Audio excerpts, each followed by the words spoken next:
तो शुरुआत में हम देखते हैं कि कंपनी के बहुत सारे वर्कर्स समंदर के बीच ड्रिलिंग करने यानी समंदर में कुछ खोजने के लिए खुदाई करने आए थे। वो कड़ी मेहनत के बाद घर वापस जा रही थी, पर तभी रिक की मैनेजर मैग्नस के पास कंपनी के हेड की कॉल आती है जो बताता है कि हेलीकॉप्टर्स जो आप लोगों को लेने आ रही थी इमरजेंसी की वजह से वो कहीं और जा रही है। रिक यानी समंदर के बीचों बीच एक जगह जिसके पास बहुत सारी शिप्स भी होती है। अब मैग्नस जब ये पूछती है कि मेरे वर्कर्स को कब लेने आएंगे कि तभी कॉल बंद हो जाती है। तभी इधर पूरी ही जगह का कम्युनिकेशन सिस्टम भी बंद हो जाता है, यानी जिसके जरिए ये किसी से भी राब्ता कर सकते हैं, जिस वजह से डॉक्टर जो अपने घर कॉल कर रही थी उसकी कॉल कट हो जाती है और फुलमर नाम की इलेक्ट्रिशियन का रेडियो सिस्टम बंद हो जाता है। मैग्नस एक मीटिंग बुलाती है जिसमें वो कहते हैं कि फिलहाल तो हेलीकॉप्टर्स हमें नहीं लेने आ रहे, जिस वजह से वो सारे लोग काफी परेशान हो जाते हैं। उनमें से बूढ़ा आदमी बार बार पूछता है कि आखिर क्यों नहीं आ रहे हेलीकॉप्टर्स। अब तभी अचानक सारी लाइट्स भी बंद हो जाती है। फुलमर देखते हैं कि अभी फिलहाल थोड़ी बहुत लाइट्स जनरेटर से चल रही है और रिक के मेन एसी का प्रेशर भी काफी ठीक है, लेकिन अगर प्रेशर बढ़ा तो सब लोग मारे जाएंगे। फुलमर फिर अपनी शिप से राब्ता करता है तो पता चलता है कि वहाँ पे यही मसला हो रहा है। अब रिक बुरी तरह से हिलने लगता है, उसके मेन एसी में आग लग जाती है। अब कंपनी की फीमेल वर्कर जो साइंटिस्ट है सिस्टम को बंद करना नहीं चाहती क्योंकि अभी उनका टारगेट पूरा नहीं हुआ, पर मैग्नस अपने वर्कर से कहती है कि यहाँ काम में लोगों के जाने जरूरी है, इसलिए सारे सिस्टम्स को फौरन बंद किया जाए। एक बार दोबारा से रिक हिलता है और अब ये पूरी जगह घनी फॉग धुंध से भरने लगती है। अब उनमें से एक वर्कर को शक होता है कि कहीं हमने समंदर में ज्यादा गहरा ड्रिल तो नहीं कर दिया, मतलब गहरी खुदाई तो नहीं कर दी जिस वजह से भूकंप जलजिला आ रहा हो। पर वो साइंटिस्ट कहते हैं कि नहीं, ऐसा कुछ नहीं होता। जिसके बाद मैग्नस कम्युनिकेशन सिस्टम चेक करने के लिए फुलमर और एक दूसरे वर्कर बास को ऊपर भेजता है। वो जब काम कर रही थी तो उन्हें वहाँ एक मरा हुआ परिंदा दिखता है। मैग्नस और बूढ़ा आदमी नीचे खड़े होकर उनके आने का इंतजार ही कर रही थी कि तभी बास ऊपर से नीचे आकर गिरता है। तब साइंटिस्ट और डॉक्टर जल्दी से मेडिकल किट लेकर उसके पास पहुंचती है ताकि अगर वो जख्मी हो तो उसकी मरहम पट्टी कर सके। फुलमर भी नीचे आकर बताता है कि वो मेरे पीछे ही खड़ा था पर पता नहीं क्या हुआ, वो अचानक से गिर गया। पर बूढ़े आदमी को उसकी बातों पर यकीन नहीं होता क्योंकि बास की क्लिप वाली रस्सी खुली हुई थी जिससे वो गिर गया। डॉक्टर बास को मेडिकल रूम में लाती है और उसे ठीक करने की कोशिश करती है, पर बाद में वो बताती है कि सर्जरी वाले कमरे और सामान के बगैर इसे ठीक नहीं किया जा सकता। साइंटिस्ट मैग्नस को दिखाती है कि पाइप्स में प्रेशर बिल्कुल भी नहीं है और इस एरिया के सारे रिग्स का यही हाल है। इतनी ही देर में बास को होश आ जाता है और उसे ख्याल आने लगते हैं जिनमें वो देखता है कि समंदर के दो हिस्से हो रहे हैं। बूढ़ा आदमी चुपके से मैग्नस की ऑफिस से कंपनी की खुफिया फाइल उठाता है जो देख वो चिढ़ जाता है। सब वर्कर्स को इकट्ठा करके बताता है कि कंपनी हमसे झूठ बोल रही थी। इतनी ही देर में मैग्नस भी यहाँ आ जाता है जिसे कबूल करना ही पड़ता है कि हाँ ये सच कह रहा है, कंपनी इस प्रोजेक्ट को बैन कर रही है जिस वजह से बहुत जल्द अब सबकी नौकरियाँ जाने वाली है। अभी वो ये सब बता ही रहा था कि तभी उन पर पता नहीं कहां से राख गिरने लगती है जो काफी अजीब था क्योंकि आसपास कोई वोल्केनो ज्वालामुखी नहीं था। तभी इधर बास भी आ जाता है जो काफी अजीब सा दिख रहा था, बताता है कि अब काफी देर हो चुकी है, तबाही शुरू हो गई है। इतना कहकर वो गिर जाता है। फिर बाद में जब उसे होश आती है तो उसे कुछ याद नहीं था कि मैं ऊपर से गिरा था या मैंने तबाही की कोई बात की थी। वो बस इतना कहता है कि जब मैं ऊपर था तो मैंने फॉग में कोई चीज देखी, जिसके बाद मेरे दिमाग में अजीब तरह की आवाजें आने लगी। उसकी बातें अनसुनी करके डॉक्टर उसका खून लेने लगती है सैंपल के तौर पर, जिस वजह से वो चिढ़ जाता है। कहता है कि तुम लोगों ने मेरी चेतावनी को नजरअंदाज करके अच्छा नहीं किया और अब एक बड़ी लहर आ रही है। पर जैसे तैसे डॉक्टर उसे सुला देती है और साइंटिस्ट को बताती है कि हेरर इसके जख्म अपने आप ही ठीक हो रहे हैं। उनके जाने के बाद बास जब उठता है तो अपने बाजू पर देखता है कि वहाँ कोई चमकदार चीज है और ये उसके जख्मों को ठीक कर रही है। सभी देखते हैं कि उनका शिप उनसे राब्ता करने की कोशिश कर रहा है पर गलत जगह वो आगे बढ़ रहा है। मैसेज को देखने के लिए मैग्नस एक वर्कर को भेजता है तो पता चलता है कि वो शिप इनसे मदद मांग रहा है। मैग्नस फुलमर को कहता है कि लाइट्स के जरिए उन्हें सिग्नल्स भेजो और पता लगवाओ कि वो इस फॉग के बारे में क्या जानते हैं। बूढ़े आदमी को कमरे में बंद किया हुआ था जिस वजह से वो गुस्से में पागल हो रहा था, लगातार दरवाजा तोड़ने की कोशिश करने लगता है। मेडिकल रूम में बास देखता है कि उसके जख्म भर गए हैं। वो खुद को जब शीशे में देखता है तो उसे ख्याल आता है कि उनका रिग तबाह हो रहा है। वो फिर यहाँ से निकलकर कमरे में आता है और वर्कर वाले कपड़े पहन लेता है। अब तभी उसके सर में जोरदार दर्द होने लगता है और उसका सोने वाला दांत टूटकर निकल आता है। राह को देखकर साइंटिस्ट कहती है कि मुझे कुछ ठीक नहीं लग रहा, इसके बारे में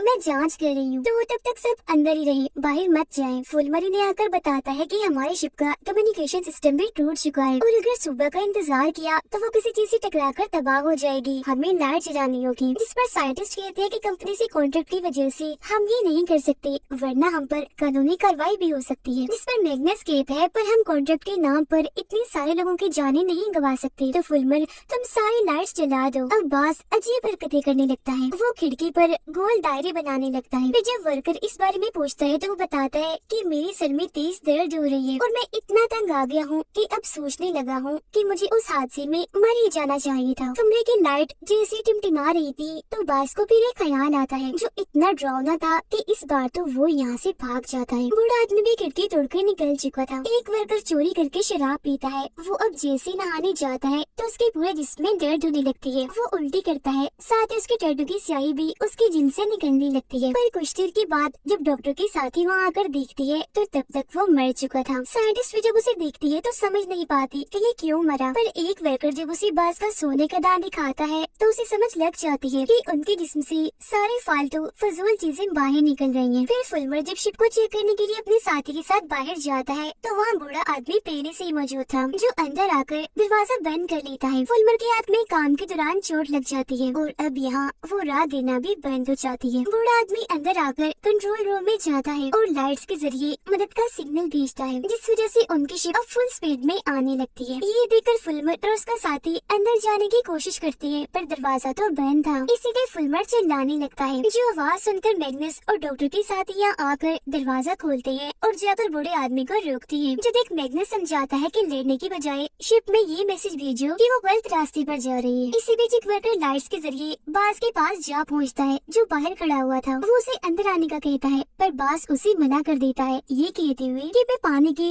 उस क्रीचर को देखना चाहता हूँ जो ये सब कर रहा है। वो वर्कर अब जैसे उसके पास जाता है तो वो उसका गला पकड़कर उसके मुंह से पानी बाहर निकालता है। अब तभी एक वर्कर आकर इन्हें बताता है कि शिप की साइड बदलने की वजह से एक काफी बड़ी लेयर इसी तरफ आ रही है, तो जल्दी से अंदर आ जाओ। जो सुनकर बाजू से वही छोड़कर अकेला ही अंदर भाग जाता है। मैग्नस आकर उस वर्कर को होश में लाने की कोशिश तो करता है पर उसकी मौत हो चुकी थी। साइंटिस्ट राख पर खून डालती है तो पता चलता है कि राख में कोई छोटे छोटे से जानवर हैं जो कीड़े हैं। वो फिर मैग्नस और डॉक्टर को बुलाकर इस बारे में बताती है कि राख की जांच करने से पता चला है कि उसमें कोई जानदार है जो कीड़े हैं जो किसी एक ऐसे इंसान की तलाश में है जिसके जिसमें वो पनाह ले सके और उसे अपने साथ शामिल कर ले, जिसके भी जिसमें ये घुसते हैं तो उसके जख्मों को तेजी से ठीक कर देती है, क्योंकि उन कीड़ों को फैलने फूलने के लिए ताकतवर जिस्म की जरूरत होती है। इसीलिए हमें राख से दूर रहना होगा और बास की तरह जितने भी लोगों के जिस्म में जख्म है उनकी हिफाजत करनी होगी। जो सुनकर मैग्नस कहता है कि मुझे बाज में कुछ ठीक नहीं लग रहा। ऐसा करो कि सबके खून के सैंपल ले लो जिनको हम बास के खून से मिला कर देखेंगे। अब आहिस्ता से फोक दूर होने लगती है और बास वाला रिग पूरी तरह से तबाह हो जाता है। बास साइंटिस्ट की रिसर्च वाले कागजों को देख रहा था पर जैसे इधर फुलमर आता है तो वो गुस्से में आ गया था। इतनी ही देर में यहाँ साइंटिस्ट भी आ जाती है और देखती है कि बास ने अपने खून का सैंपल उठा लिया है। वो उससे जैसे सैंपल मांगती है तो वो उसे चुरा कर यहाँ से भाग जाता है, जिसका मतलब था कि वो टेस्टिंग नहीं कर सकती। इस वजह से मैग्नस कहता है कि चलो खैर है, ऐसा करो बाकी जख्मी लोगों को चेक कर लो। जिसके बाद वो एक मीटिंग बुलाता है जिसमें वो सबको कहता है कि अब से हम 2 टीम्स में काम करेंगे। एक टीम पूरी रिग को अच्छे से चेक करेगी और दूसरी टीम बास को ढूंढेगी। रिसर्च के जरिए साइंटिस्ट पता लगवाती है कि छोटे से कीड़े डायनासोर्स के जमाने के हैं जिनका खात्मा डायनासोर्स के साथ ही हो गया था, पर लगता है कि ज्यादा गहराई में ड्रिल करने की वजह से ये जिंदा हो गई है दोबारा। बास अपने खून का सैंपल पानी में फेंक देता है और अब उसके सारे जख्म बिल्कुल ठीक हो गए थे। टेस्ट करने के लिए वो अपना हाथ पानी के टैंक में रखता है, जिस वजह से वो पूरा पानी छोटे छोटे कीड़ों से भर जाता है। पर जैसे बास का साथी यहाँ आता है वो जल्दी से छुप जाता है। उसका दोस्त जैसे पानी में उन छोटे कीड़ों को देखता है तो वो बाकियों को आवाज लगाने लगता है, पर बास उस पर हमला करके यहाँ से भाग जाता है। उसे फिर 2 वर्कर्स आकर उठाते हैं और देखते हैं कि उन छोटे छोटे कीड़ों की जगह पौधे उग गए हैं। अब बास के दोस्त का दांत भी निकलने लगता है, जिसका मतलब था कि वो भी अब इन्फेक्ट हो गया है। मतलब कि यहाँ जो भी था वो भी उसकी असल में आ चुका था। वो इस वजह से इतना घबरा गया था कि एक वर्कर को मारकर यहाँ से भाग जाता है। डॉक्टर के साथ जब नीचे आती है तो देखती है कि बाज यहाँ पर पौधे उगा रहा है, जिसके बाद वो बताता है कि काफी पुरानी यादों से मुझे पता चला है कि इस जगह के क्रिएचर्स को मारा जा रहा है और अगर उन्हें ना बचाया तो ये सब भी नहीं बच पाएंगे। इतनी ही देर में बाज का दोस्त भी यहाँ आकर उसकी हाँ में हाँ मिलाता है, पर अब जैसे यहाँ बूढ़ा आदमी आता है तो ये दोनों ही यहाँ से भाग जाते हैं। फुलमर लाइट ठीक कर लेता है पर मेन हिस्से की आग बुझ चुकी थी, उन्हें दोबारा उसमें आग लगानी थी वरना वो तबाह हो जाएगा, जिससे रिग की तबाही भी पक्की है। पर उस मेन हिस्से का सारा कंट्रोल नीचे वाले हिस्से में है, पर अगर वहाँ गए तो इन्फेक्शन फैल सकता है क्योंकि वो चमकदार चीज और छोटे से कीड़े हुए हैं। इस वजह से किसी को ऊपर जाकर ही मेन हिस्से में आग लगानी होगी। तब एक वर्कर सारा कंट्रोल खुद संभालता है और फुलमर को मेन एसी के पास भेजता है। वो आगे बढ़ता है और काफी अच्छा निशाना लगाकर मेन एसी में आग लगा देता है, पर फुलमर खुद काफी जख्मी हो गया था, जिसके बाद फौरन उसे मेडिकल रूम में लाया जाता है। नीचे वाले हिस्से में जहाँ बाज था वहाँ उसके ख्याल और भी भयानक होने लगते हैं, जिनमें वो देखते हैं कि अगर इन छोटे छोटे कीड़ों को बचाना है तो पूरे रिग के सिस्टम को बंद करना होगा। उधर फुलमर दोबारा से ठीक होकर अपने रिसर्च में लग जाता है, पर वो जाने अनजाने में कॉपी पर बिल्कुल वैसे गोल डायरी बनाता है जैसे बाज ने बनाए थे। मैग्नस सबको कंट्रोल रूम में बुलाते हैं, क्योंकि बाज जो नीचे वाले कंट्रोल रूम में है रिग की सारी सेफ्टी हिफाजत खत्म कर रहा है, जिस वजह से प्रेशर हद से ज्यादा बढ़ रहा था। अब वो कैमरा डिवाइस को पानी में भेजते हैं और देखते हैं कि भूकंप की वजह से जमीन पर बहुत सारे गोल दायरे बन रहे हैं, जो फुलमर को अपनी ड्राइंग की याद दिलाते हैं। अब इस वजह से एक वर्कर नीचे कंट्रोल रूम वाले एरिया में जाकर इस सेफ्टी खत्म करने वाले सिस्टम को रोक देता है, जिससे बाज का प्लान फेल हो गया था। वो काफी गुस्से में आ जाता है। वो कंप्यूटर से फिर डायरेक्ट सिस्टम को हैक करने लगता है, लेकिन वहाँ एक अलार्म बज जाता है, जिससे वो अपने प्लान में कामयाब नहीं हो पाता। एक वर्कर के पास मैसेज आता है, जिससे पता चलता है कम्युनिकेशन सिस्टम ठीक हो चुका है। मैग्नस भी मदद मंगवाने के लिए फौरन गार्ड को मैसेज करता है, जबकि फुलमर उन गोल दायरों के बारे में पता लगवाने की कोशिश करता है। उधर डॉक्टर जब अपनी बहन से बात कर रही थी तो तभी फॉग तेजी से जमीन की तरफ बढ़ने लगती है, जिससे सिग्नल्स के साथ साथ इंटरनेट भी काफी हद तक चलना बंद कर देता है, जिस वजह से गार्ड को मैग्नस का मैसेज नहीं मिल पाता जो उसे मदद के लिए भेजा था। बाज इन छोटे छोटे कीड़ों की ताकत की मदद से फुलमर के जिस्म से राब्ता करने की कोशिश करता है, जिससे उसके जख्म और बढ़ने लगते हैं। इसके साथ ही फुलमर के दिमाग में बाज की आवाजें आने लगती है, इसीलिए वो अपने जख्म देखने बाथरूम में जाता है। अब उसे ढूंढते हुए साइंटिस्ट भी यहाँ आ जाती है, जिसे देखकर एकदम फुलमर चौंक जाता है, क्योंकि एक पल के लिए उसे शीशे में बाज की परछाई दिखी थी। वो इस सब के बारे में साइंटिस्ट को बताता है जो कुछ उसके साथ हो रहा था, जिस पर वो उसे दिलासा देती है। अब फुलमर को ख्याल आता है जैसे बाज उसे बुला रहा है, तो वो चला जाता है। कुछ देर बाद साइंटिस्ट उसे देखने आती है, जहाँ वो तो नहीं मिलता पर उसका छोड़ा हुआ एक नोट मिल जाता है। अब जब साइंटिस्ट और डॉक्टर देखती है कि फुलमर नीचे वाले हिस्से में जा रहा है, तो वो भी उसका पीछे करती है। अब वो चमकती चीज और छोटे कीड़े डॉक्टर को काटते नहीं बल्कि उसके इर्द गिर्द घूमने लगते हैं, जो देखकर साइंटिस्ट उसे यहाँ से ले जाती है। रिग पर सारे ही लोग काफी खुश थे, क्योंकि पास वाले एक रिग से एक शिप इनकी तरफ ही आ रही थी। शिप आने के बाद साइंटिस्ट सीनियर से मिलती है, जो रिसर्च लैब में काम करता था। आते ही वो सीनियर सीधा कंट्रोल रूम में जाता है। आने वाले बाकी लोगों को डॉक्टर चेक करती है कि कहीं कोई जख्मी तो नहीं हुआ। एक वर्कर ये देखकर काफी हैरान था कि मेरा साथी भी उसी शिप में आया है। अब वो सीनियर बताता है कि तेज प्रेशर की वजह से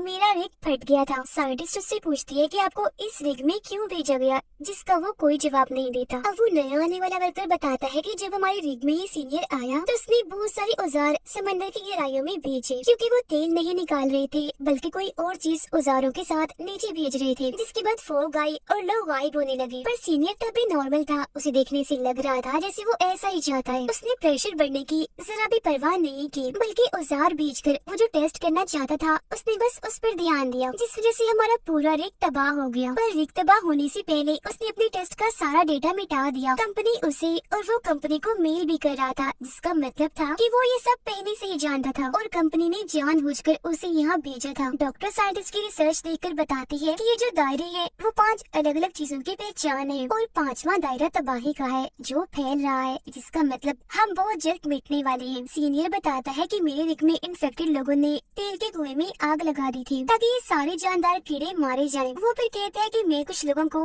मेन हिस्से में भेजना चाहता हूँ, पर मैग्नस मना कर देते हैं। ये कहती हूँ कि नहीं, मैं अपने लोगों को खतरे में नहीं डाल सकता। उधर फुलमर भी बाज और उसके साथी के साथ मिल जाता है। बाज बताता है कि ये कीड़े बहुत जल्द मेरे पूरे जिस्म में फैल जाएंगे। सीनियर बताता है कि बाज को रोकने के लिए हमें वेंटिलेशन सिस्टम में कार्बन डाइऑक्साइड ले जाना होगा, जो नीचे ही है जहाँ बाज है, और कार्बन डाइऑक्साइड हम खुफिया सिलेंडर्स के जरिए ले जाएंगे। फिर जब सीनियर सिलेंडर्स लाता है तो एक वर्कर को शक होता है, क्योंकि उस पर लिखा हुआ था कि इसमें कार्बन डाइऑक्साइड के अलावा कुछ और भी मिला हुआ है। वो फिर सिलेंडर्स को अपने साथ नीचे वाले हिस्से में जहाँ बाज है वहाँ ले जाने लगते हैं। साथ ही वो सिलेंडर्स का कनेक्शन वेंटिलेशन सिस्टम से भी जोड़ देते हैं। वो लोग यहाँ बाज के दोस्त को देखते हैं, जिसकी हालत खराब थी क्योंकि वो खून की उल्टी कर देता है, जिससे वो समझ जाते हैं कि यहाँ कार्बन डाइऑक्साइड के ज्यादा होने की वजह से ये मर रहा है। पौधे भी इसी वजह से मर रहे हैं, और ये सीनियर का प्लान था। इसीलिए बूढ़ा आदमी और एक दूसरा वर्कर तो वहाँ से भाग जाता है, पर एक वर्कर वहीं बाज के दोस्त के पास ही रुकता है। फुलमर फिर वेंटिलेशन सिस्टम को बंद करने की कोशिश करता है, पर वो और बाज दोनों ही बेहोश हो जाते हैं। डॉक्टर देखती है कि उन दोनों के बाहर आने के बाद सीनियर ने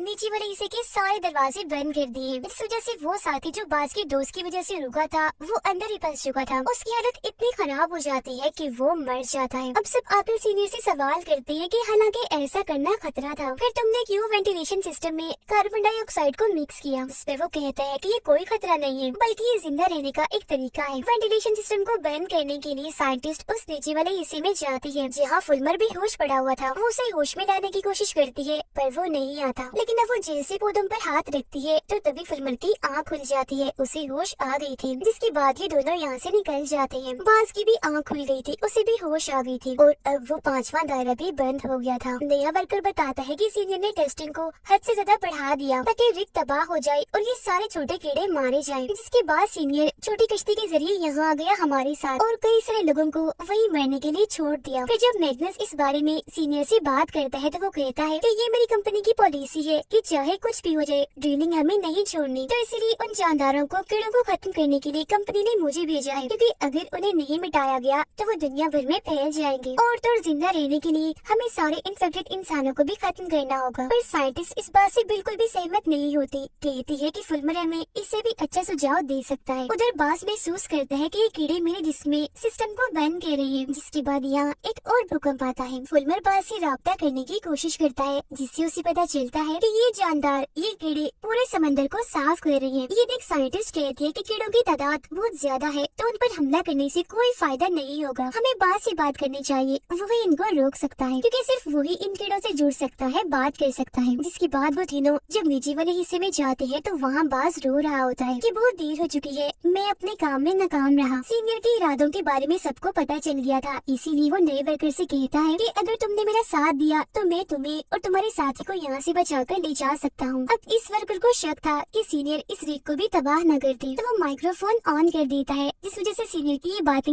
स्पीकर पर हर कोई सुनने लगता है। अब भूकंप आने लगता है तो सीनियर रिग को तबाह करने की सिस्टम को चालू कर देता है। इसी वक्त हेलीकॉप्टर्स भी यहाँ आ गए थे जो इनसे राब्ता करने लगते हैं, पर क्योंकि सीनियर अकेला ही बचना चाहता है तो वो ऊपर आ जाता है। उसे देखकर डॉक्टर और उसके साथी उसका पीछा करते हैं, जबकि नया वर्कर और उसका साथी धमाके को होने से रोकने की कोशिश करने लगते हैं। वो फिर जाकर सबको बताते हैं कि हमने धमाका होने से तो रोक लिया है, पर तबाही होने वाली है, सुनामी आने वाली है, हमें जल्दी यहाँ से निकलना होगा। जाने से पहले बड़ा आदमी सीनियर को जोर से मुक्का मारता है। अब यहाँ भूकंप के झटके बढ़ते जा रहे थे तो वो नीचे वाले हिस्से से बाहर निकल आते हैं, पर बास यही रुकने का फैसला करता है, क्योंकि वो इन कीड़ों के सामने ये बात साबित करना चाहता है कि इंसानों के बीच में कुछ लोग अच्छे भी होते हैं। इसके बाद बचे हुए सारे लोग हेलीकॉप्टर में बैठकर आखिरकार वहाँ से उड़ जाते हैं, पर तभी एक सुनामी आकर पूरे रिग को अपनी लपेट में ले लेती है। बास जो कि था तो जिंदा पर वो चमकदार उन कीड़ों के साथ मिल जाता है। अब ये सुनामी शहर की तरफ बढ़कर वहाँ भी तबाही मचाने लगती है, जिसमें बहुत सारे लोग मारे जाते हैं, जिसके साथ ये सीजन इधर ही खत्म हो जाता है।